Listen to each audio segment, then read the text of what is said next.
The diagram shows the displacement time graph of a particle p which moves in a straight line such that t seconds after leaving a fixed point O, its displacement from O is x meters.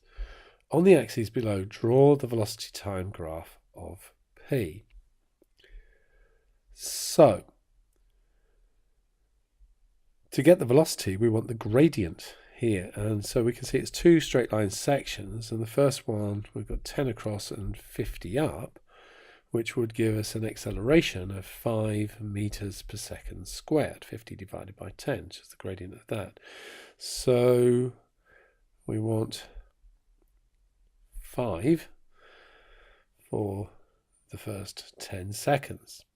And then it's going to change, and we can see this next triangle here is 20 across and 10 up.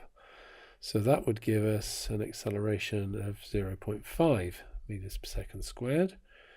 So that's going to drop down to here and go across there. Okay, so moving on, we've got another particle. It moves in a straight line so that its velocity is given by this expression just here.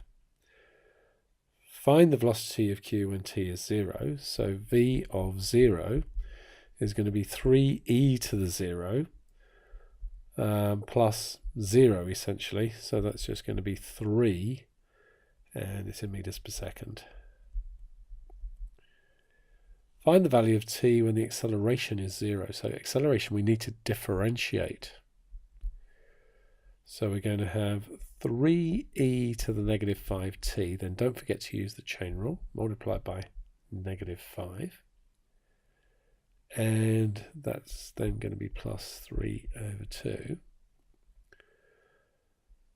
And so that's going to be negative 15e to the negative 5t plus 3 over 2. So if a is equal to 0, that means that 15e to the negative 5t is equal to 3 over 2.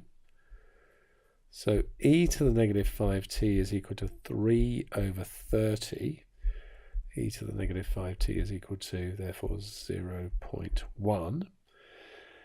Take natural log of both sides, and we've got log e to the negative 5t is 0.1. And of course this just becomes negative 5t because the natural log and the exponential are inverse functions. And so t is going to be ln 0.1 divided by negative 5. So we've got the natural log of 0.1.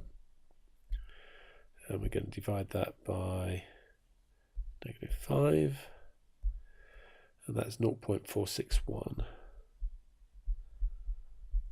seconds. Find the distance of q from O when t is 0.5. So now we want to integrate. So distance is going to be, so if we integrate this one, that's 3e to the negative 5t, but this time we divide by the negative 5, and then we've got plus 3t squared over 2, 3t squared over 4, because there was already a 2 there, plus a constant. Now we know x equals 0 when t equals 0. It tells us that in the question up here because t seconds after passing through the point O. So it must have been at O when t was 0. So 0 equals negative 3/5 plus c means that c equals 3/5. So we've got x is equal to 3e to the negative 5t over negative 5. Actually, having that negative on the bottom is not very nice, so we'll do that.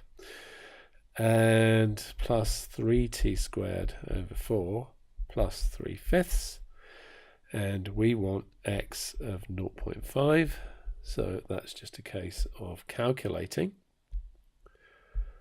So let's just drag the calculator over here. And so what do we have? We've got the negative of 3 multiplied by e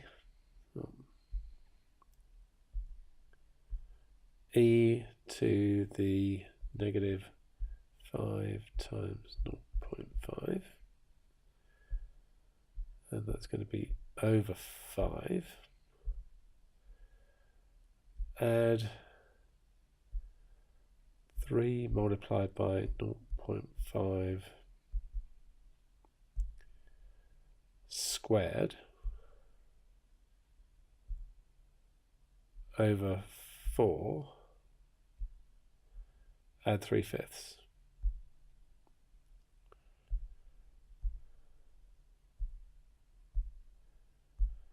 And that's 0.738 meters.